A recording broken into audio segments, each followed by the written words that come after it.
yesterday there was a Nintendo Direct that revealed a ton of new information for the Nintendo Switch 2, including games like Mario Kart World, the new Donkey Kong, Metroid Prime, GameCube games coming to Nintendo Online subscribers on the Switch 2. And so there was a ton of things to get hyped about during yesterday's Nintendo Direct. And I'm going to be honest with you guys, I have made videos in the past on this channel being very critical about Nintendo, but I could not help but be excited for everything that they showed at yesterday's Nintendo Direct. I had absolutely no expectations going into it. I only even watched it because I was on a plane flying home from vacation, and I was like, oh, I might as well tune in, see what's going on. I'm sitting here doing nothing, and I was impressed. I'm gonna be honest, I was impressed. But a lot of people have been very upset about the price of not only the console but the announced accessories and games for the Nintendo Switch 2. And look, I get it, okay? I get it. I'm a consumer too. Consumers are price sensitive right now more than they have been in a very long time, because things have gotten more expensive over the last couple of years. And so the last thing that you want is your video games getting expensive too. But to assume that the prices wouldn't go up is kind of insane. We're going to talk about that in today's video, because actually the pricing is not that crazy. Like, if you look at the data, I'm going to sound like a contrarian, and this is going to be a very unpopular take, but like, look, I want video game prices to be cheap. I like free-to-play games actually, because they're $0. Who doesn't like that? That's the best. That is the best price of a video game, is $0. Actually, it's like $5. I would argue a $5 game is better than a free game, because a free game's got the microtransactions and all the DLCs and all this other stuff, subscription costs, potentially battle passes and whatnot. So I'd rather pay a couple dollars for a game and be done with it than have a free-to-play game with a paid in-game shop. You got what I'm trying to say here, okay? But if we look at the data, the prices for everything that they've revealed at the Nintendo Direct actually aren't that crazy. So let's break it down. First of all, Mario Kart World was singled out by a lot of people, a lot of game journalist websites, running with what was apparently I don't want to say fake leak, but maybe a leak with misinformation. Lots of sources saying that Mario Kart World physical copy is going to be $90. Guys, this is Nintendo's website right here, okay? And I know you're looking at those 3 asterisks, but if we scroll down here, it says manufacturer suggested retail price. Well, you don't manufacture digital downloads, so it's safe to assume that this is the price of the physical copy. Most sources citing the digital being $10 cheaper, so possibly $70 for the digital and $80 for the physical copy. Also, if you get Mario Kart World bundled with your Switch 2, it is effectively $50. Once again, as you can see on Nintendo's website here, we have the Nintendo Switch 2 is $450 MSRP, and the bundle with Mario Kart World is $500. Now, this again was a big point of contention for most people, because most people, I mean, I don't know what people assumed the price was going to be. I assumed it would be probably somewhere between $350 and $400. Certainly not many people were expecting $450. So, okay, understandable outrage there. But let's think back to March of 2017 when the original Switch came out. That was $299.99, so $300. And we adjust for inflation, $300 in March of 2017 would be worth approximately $400 in February of 2025. So, okay, inflation has been, I mean, this was kind of crazy to look at. Over the past 8 years, inflation has been quite high, if we're being honest. But all of a sudden, the $450 price tag is $58 higher than the actual value of $300 back in 2017. And I think this is where the disconnect comes from, because a lot of people don't like looking at inflation adjusted prices because it's confusing for a lot of people. This is not something that most people think about in their day-to-day life, but the value of the dollar goes down over time because prices go up as inflation persists. Every year there's inflation. We just have been talking about it more lately because it's been higher than usual, but always there's inflation. In fact, the government aims for about 2-3% inflation rate every year. So the goal of the government is to have a small amount of inflation. So your money is always worth less and less. And that's why if you take 100 grand and you put in a save, you're an idiot, because that you're literally losing money. You're bleeding money. Okay. That's why people say to invest in things. And that's not the point of the video, but the point of the video is that the price of the Switch 2 is higher than the original Switch, but not by that much. Certainly not by as much as you think. And this is the part of the video where you're probably really not going to like what I have to say. But if we take a look at the price of video games over time, you can see that adjusted for inflation, an $80 game right now is still cheaper than you were paying for games back in 2021. Yes, that you heard me right. If you spent $70 on a video game in 2021, aka I don't know, a brand new PS5 game back then, that $70 in 2021 is worth more than your $80 today. In other words, it buys more. You were able to buy more with that money back then than $80 today. And it only gets worse if we go back in time. Spending $80 for Mario Kart right now is equivalent to spending $60 on a brand new game in 2016 or 2015, right around there. Like, actually think about that, okay? The buying power of $60 in 2016 was equivalent to the buying power of $80 today. Now, if you want to say that that's a problem, that's true, but that has nothing to do with Nintendo. In other words, no matter how you feel about the price of video games, you are paying the same amount of buying power if you spend $80 today versus $60 in 2015. And again, I know that feels wrong. It feels incorrect. It feels like it's not true. But again, the data is what it is. Now, I'll also be honest here. I don't know what was going on in 97 and 98. I was like 3 years old. So I don't know which games were $70 back then, but this is the data that I was able to pull. I think there were different companies charging different prices for new games. I know that the N64 had some brand new $70 titles, and then we had $50 games back during like the PS2 era, I believe. I remember some PS2 and GameCube games being $50 brand new. That was like when I first really started to get into gaming and like noticing prices at GameStop, because my dad would tell me yes or no, and I would like reflect on that. My point is that some games were $60 as far back as 1989 and 1990, which is equivalent to $140 today. So in reality, the price of games has actually come down pretty dramatically over the years. I know you're mad. I know you're mad. I'm like, looking at this makes me mad too, but it's literally, the data doesn't care how you feel about this. Now, I know what you're thinking. But wait a minute. We have microtransactions now, right? And we have battle passes and all that. And you're right. These are all things that are true. And what that means is people are spending more of their money on video games today willingly than they were back in 2005, 1995. So if the argument is that, okay, well, even though the real price of video games has gone down over time, these game companies are actually making more money because of microtransactions. True, fair, fact, right? Fact. We all know that that's true, obviously, right? There's a reason Fortnite makes millions and millions of dollars off of a free game. It's a free game. Same thing with League of Legends, although they've got some weird things going on with their microtransactions, then that's a whole other video that I haven't even touched on. But my point is that even free-to-play games make millions and millions and millions of dollars off of microtransactions. So if you're a game that charges an upfront box cost and has a battle pass, microtransactions, whatever, then the total, let's say, value of your average consumer, or the total amount that your average consumer is spending on your products today, is probably about the same or higher than what it was back in the day. And that's fine. But what that means is you're not allowed to complain about an $80 game, or you are, but it's just emotional and not factual. In other words, if this game was $70 and had a $15 battle pass on launch,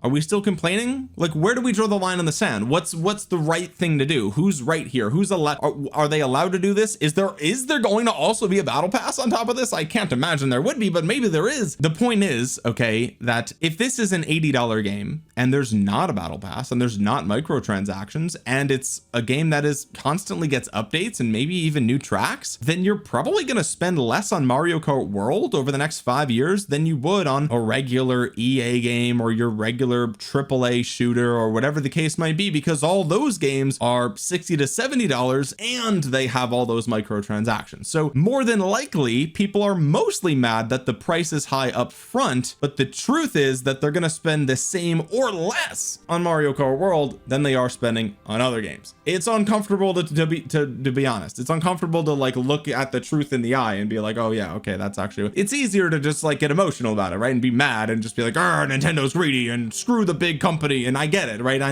know some of you think that this is me right now. I know you're thinking it, right? I know you're thinking it, but really, I don't care if people buy a Switch 2, right? I've been very critical of the Switch 2 in the past. I feel like you're getting a portable PS4 that's very old hardware, and they could have done better, right? They could have done better, truthfully. But in a world where global trade is currently more uncertain than it's been in the last 30 years, I can see why Nintendo might play it safe and say, hey, we're gonna just bump up the prices a little bit. Okay, we're gonna bump them up a little bit because who knows, trade around the world right now is a little bit weird. Okay, and I'm not going to sit here and blame tariffs for this because truthfully the price is higher in other countries, and so I don't know, that seems like a weak argument, but I can understand it from the perspective of, do tariffs cause uncertainty? Yes, obviously that's why the markets have been freaking out over the past couple of weeks, and if they cause uncertainty, maybe it's, you know, they're playing defense, they're sandbagging, they're trying to like really get ahead of it, right? So they can make their profit. I mean, they're $1 billion company, right? My point is, okay, there was actually a lot to be excited for the Nintendo Direct and the Switch 2. I'm excited for it. I also don't want games to cost $80. Again, don't get me wrong, I'm a consumer too. I live in a studio apartment, I pay rent. Okay, I'm not a millionaire, I don't make a lot of money. All right, let's be real, I'm like you, I go to Target and buy my groceries, I'm like, damn, it's $7.60 for eggs, bro. That's crazy, right? That's crazy. But I also think it's important to just be objective. Like, hey, someone's got to say it, and I know it's not a popular thing to be like, look, the prices, they're not that crazy. Okay, they're not that, people are having meltdowns on Twitter. Yes, it's high, it's only a little higher,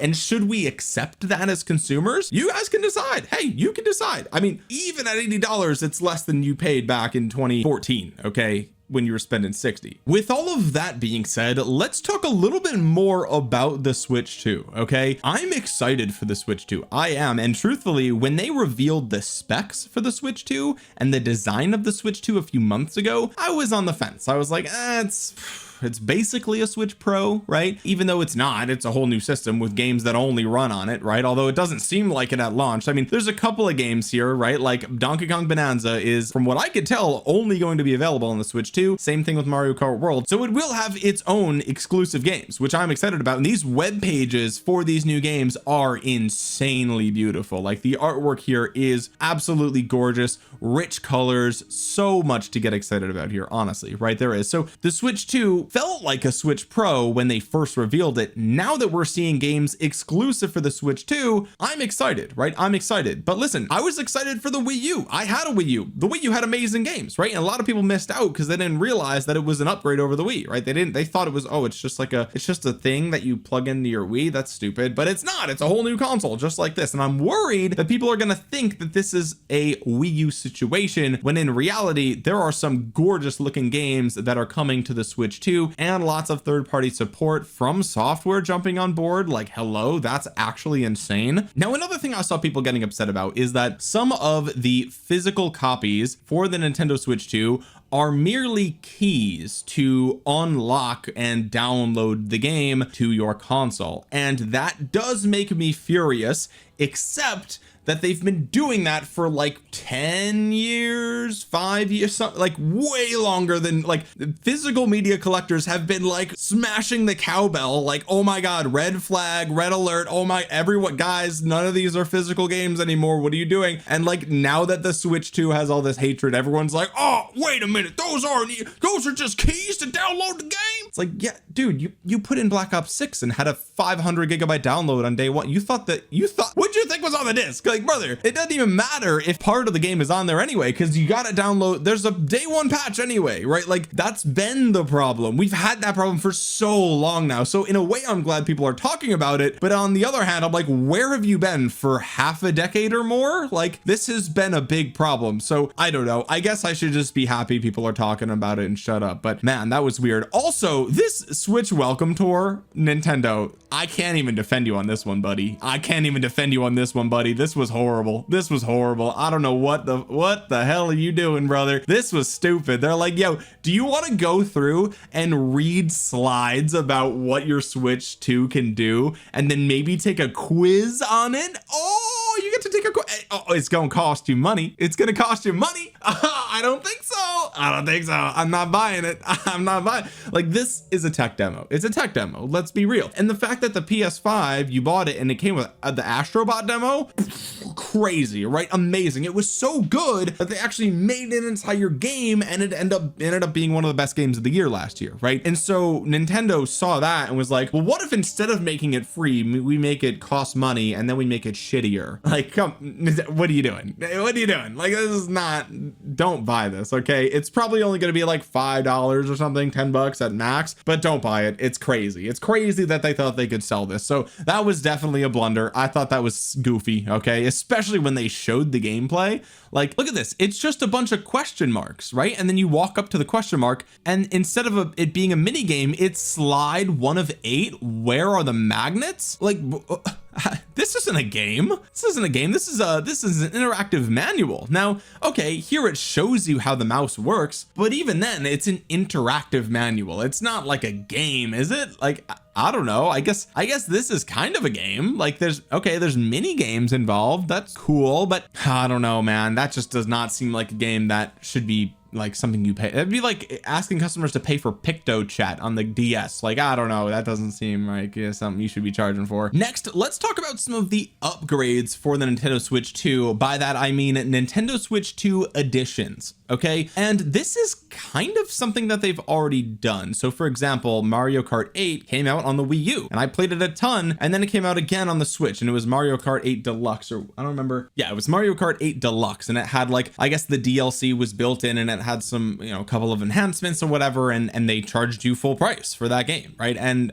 no one really seemed to care because no one had a Wii U, but I cared because I had a Wii U and I had to buy the game twice. Maybe there was a way for me to transfer the game from one console to the other. I have no idea if that was the case, but my point is, this is really nothing new. Nintendo's been doing this, and effectively what they're doing is they're saying, hey, we've got Mario Party Jamboree. What we're gonna do is for the Switch 2 edition, we're gonna add more stuff, right? And so it's gonna cost more, and there's gonna be an upgrade, right? You're gonna pay to upgrade it to the Switch 2 edition because there's more content and there's more features, and honestly, that's fine. I think that's cool. You have a new exclusive Nintendo Switch way to play in the form of Jamboree TV, new modes that use mouse controls, microphone and compatible USB-C camera, game share compatibility, higher resolution, improved frame rate, and yada yada yada. Okay, so they've added content in the form of Jamboree TV and improved the game visually, so it costs extra. I think that's fair. I don't know. I mean, a human had to do work to make this game better visually and adding new content. Like, you can't expect it to be free. Like, I don't know. It just doesn't seem logical to expect it to be free. The Breath of the Wild Switch 2 edition, I'm not sure about, because here we have improved frame rate, faster load times, HDR support with asterisks. So I don't know. And then also a Zelda Notes app or like service in the Switch app, which they showed off during the video, and it's cool, right? It looks interesting that you can have like a sort of a mini map on your phone, so you don't have to keep like opening it in the game or something, or it'll show you where things are. I think that's fine, but in this way, it doesn't feel different, right? Like Mario Party Jamboree adding Jamboree TV feels like they're adding new content, which is fine. They also did that with Super Mario 3D World, right? They added plus Bowser's Fury, so you know it's adding new content. It's the same game plus more, right? Same thing here, right? But we don't see that for the Breath of the Wild or Tears of the Kingdom editions, right? So that I don't know how I feel about that. Obviously, these are going to be like the definitive ways to play these games. If you want to play them again, then you probably want to play them on the Switch 2. I don't know if they're going to charge you to play these in a slightly better, improved way. If they are going to charge for that, that kind of sucks. But yeah, I don't know. I would say maybe just don't buy these again. Like, just play the Switch versions. It's fine. Here we have Kirby and the Forgotten Land plus Star-Crossed World. So again, we have another situation where they're adding more content to the game. So again, I'm fine with them charging money for this. They're adding more game to the game. You're getting more game. Okay, great. Pokemon Legends ZA. You know, I was so excited for the Switch 2 that I almost got excited for Legends ZA. I almost got excited for it, but the truth is the game looks horrible, right? It looks just as bad as the original Legends game, but in like a less fun and exciting environment, right? Instead of like this old ancient world, it's just like just one city, right? I don't know. The game looks horrible. Here there's going to be a Switch 2 edition, which to me, man, they really missed the mark here, because what they should have done is completely scrapped Legends ZA for the Switch. They should have just said, hey, too bad, it's only coming out for Switch 2. And that would have sucked, right? It would have sucked. But what that would have allowed them to do was to maybe make the game look and function well, because we've already seen a few Pokemon games on the Switch and they play horribly. okay? The only exception is Let's Go Pikachu and Eevee, which is hilariously those are the first ones, okay? But in every other game there's been some sort of graphical complaint, whether it was the trees in Sword and Shield, or it was, I don't know, the entirety of Scarlet and Violet. Even 2 years later they still haven't fixed it. Nintendo Game Freak, what are you doing? And also Legends Arceus had a what, 6 feet render distance, and the rest of the world was empty around you. You were just in an empty room, nothing was rendered. It was insane, right? So a majority of the Pokemon games have looked horrible on the Switch, and what you should have done is said, okay, we can't do that a what, 3rd time in a row. We can't keep doing this. Let's scrap it for the Switch and just make it for the Switch 2. That would have been awesome for Legends ZA. Okay, unfortunately they're not doing that. They are only releasing a Switch 2 edition, which allegedly will give higher frame rate and resolution, but that's not gonna, is that going to improve the textures that you actually build the game with, the mesh of the actual map, buildings, character models? But no, it's not. Okay, so on the Switch it'll run at probably 30 frames, and on the Switch 2 it'll run at probably 60, and it'll bump up the resolution a little bit. It'll look slightly better, but it's still not gonna look good. It's not, I'm sorry, this is not enough. So huge missed opportunity here with that one. Same thing, Metroid Prime 4, this looks way better than the Switch version, right? So I don't know, I'm excited for Metroid Prime 4 Beyond, but yeah, all in all, I would say that the Switch enhanced versions, I would say, are cool, and for many of them I think it's okay that they charge extra for it. Now here we get to see that, and this I guess kind of answers my question from before, online expansion pack members get access to the upgrade packs at no additional cost for Zelda's Breath of the Wild and Tears of the Kingdom. So that's good. I would love to see an improvement here for Scarlet and Violet. Okay, can you please make those games playable? Like, God, it was so bad.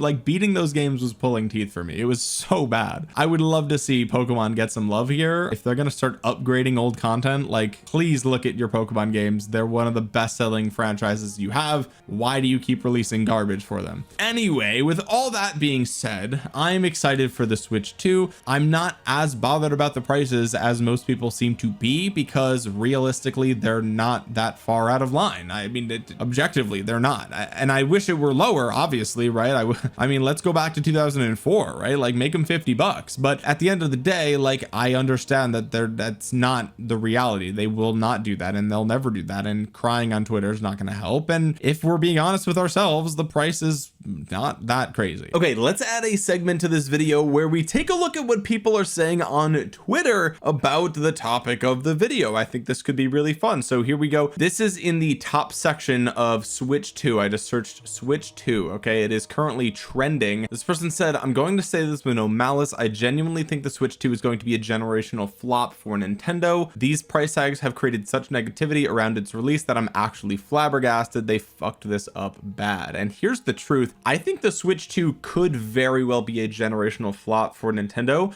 but the prices are completely irrelevant. It's going to have absolutely nothing to do with the flop. It's going to come from the fact that they did not market the Nintendo Switch 2 very effectively, at least so far. There's been a ton of leaks for the console. The console looks like the predecessor. It looks like the Switch. It's a similar color scheme to the Switch. It's got the same name with the 2 slapped on the end, which is what they did with the Wii U, right? It was the Wii and then they slapped a U on it, and people thought it was just a thing for the Wii. So yeah, it could very well be a pretty big flop. Is it gonna be because of the price? No, it's not gonna be because of the price. Here's another guy mad about the price, crushing Mario with a steamroller. This is how the Nintendo Switch 2 mini will look because people can only afford one game. I liked this one. That's funny, but I mean, look, we're talking about games for the PS5 costing 70 and Switch games costing maybe 80 or 70 digitally. It's not, we're being dramatic here, boys. We're being dramatic. This ain't the truth. Here's someone comparing it to the Wii U, which I think is fair. Nintendo Switch 2 screen share. Honestly, the frame rate was horrible. I get it. It's gonna depend on your internet speeds. Wow, way to kill all momentum for the Switch 2. 8 digital and 95. No, see, okay, this guy's see, this was crazy. 150,000 likes and 4.5 million impressions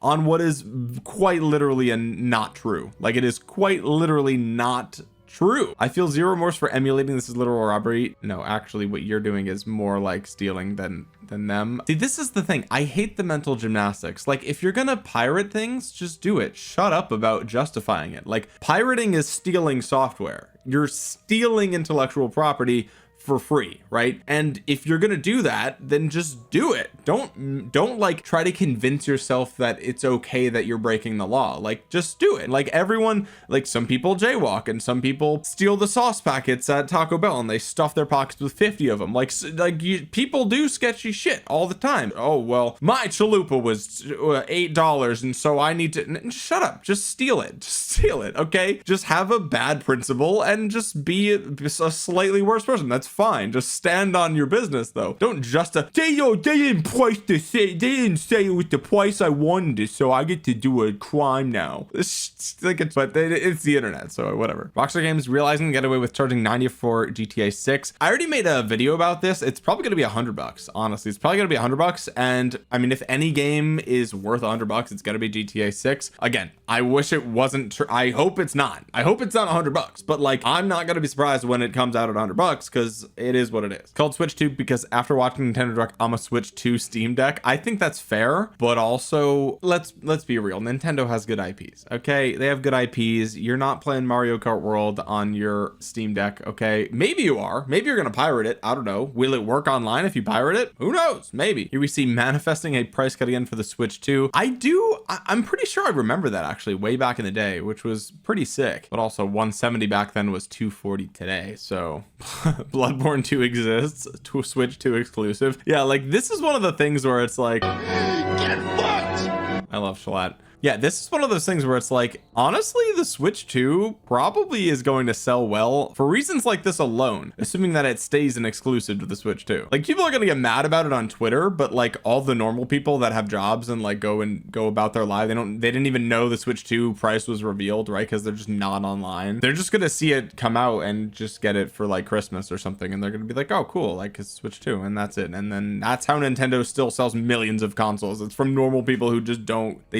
they're not seeing any of this shit on their feed. This is facts. I don't know what's going on here. Why is there so much dead space on the top of the case? I don't like, I couldn't really put my finger on it before, but now that I am looking at it, this person makes a completely good, like, that's a completely valid argument. Like, what are they doing? The cow! That honestly true. I was like, no shit, you can play as the cow, let's go. Person said they didn't say it in the direct, but the original Pro controller will be compatible with Switch 2. Thank God. That's actually sick. I'm really happy about that. Also, I heard about the fact that you can use other cameras for the Switch 2 as well. Like, you don't have to buy the Nintendo camera, which again, they didn't have to do that. They would have gotten a lot of backlash if they did, but they didn't have to do it. So that is exciting. And maybe third-party cameras won't have all the features, but just the fact that you can use them to some extent is good news as well. Switch 2 is like a reverse PS3 where instead of being a horrifyingly overpriced console with no games at launch, it's a moderately reasonable price console with loads of games that are all horrifyingly overpriced. This is crazy that people actually have no idea. Like, look at this, almost 1 million views, 33,000 likes. They're actually just wrong. Like, this is part of the reason why I made this video, is because there's this like complete wrong narrative that people are like, the console's fine, but the games are so expensive. Like, brother, it's not. It's not. I mean, I get that like inflation's a hard thing to comprehend, but it's straight up not. It's not. I don't know. I'm sorry. I don't know. Like, I'm that guy, but like, oh God, I know, like, they're mainly just memeing, but I don't know. My favorite part of the Nintendo Switch 2 Direct was when they showed SpongeBob in the new Tony Hawk remaster for 0.72 seconds and did not elaborate. I don't know if this is even real. I must have missed this, but if that's true, that's awesome. Sorry, y'all, the Switch 2 might end up being another Wii U. Prices like this will make the console very hard to sell for American families. Again, I'm on board with you that it could be another Wii U, but it's not going to be the prices. I know that's like the hot button topic right now on Twitter, but I promise you a majority of people they're not tapped in. They're not. Like, parents paid $500 for a PS5 in 2020. Like, people are used to spending $500 on consoles. It's a lot. I'm not saying it's not a lot of money, but like, it's very normal to spend that amount of money on the parents aren't looking at the box and be like, okay, with this processor and with this internet card and all the batteries, how many milliamp? Like, people aren't doing that. They're not doing that. Their kid asked for the Switch 2, and so they're gonna look and say, oh, it's $500, and think, oh, well, yeah, that's pretty much what most consoles come out at, and that's where the thoughts are gonna end, right? Now, if it came out and it was $1,000, then I'd be like, oh yeah, like, definitely price is gonna matter here. But again, with inflation, like, this is a very normal price point. Here we see my overall thoughts on the direct. New first party games look unbelievable. True. 120 FPS and 4K is possible. That's actually crazy. I feel like this is a stretch. I feel like there's going to be like 1 or 2 games that can actually pull this off upscaled, and a majority of the games are not going to be able to do this, because I don't know, that just seems like a lot, but we'll see. Hopefully I'm wrong. I hope this is like standard, especially for the price. Third party support blew me away. True. GameCube is on Nintendo Switch Online is one of my most wanted things ever. Also true. I'm very excited about that. Console pricing is fine. True. Game pricing is awful. Again, where does this come from? Like, these two things are completely contradictory. Like, these two things are completely contradictory to each other, because pricing, you have to look at pricing data. If one is fine, so is the other, and if one is awful, so is the other. So if we adjust for inflation, right, the Switch 2 is $58 more than the Switch, and the games are a $60 game in March of 2017 when the first Switch came out. It's like $78 and change, okay, which is a ridiculous thing to price something at, so they put it at 80, obviously, and then you get like 6 months of future proofing. But like, the point is that the real cost of the game has gone up by like 30% from 60 to 80, but the console has gone up by more than 30%. It went up from 300 to 450. That's a 50% increase, right? So again, what are we doing?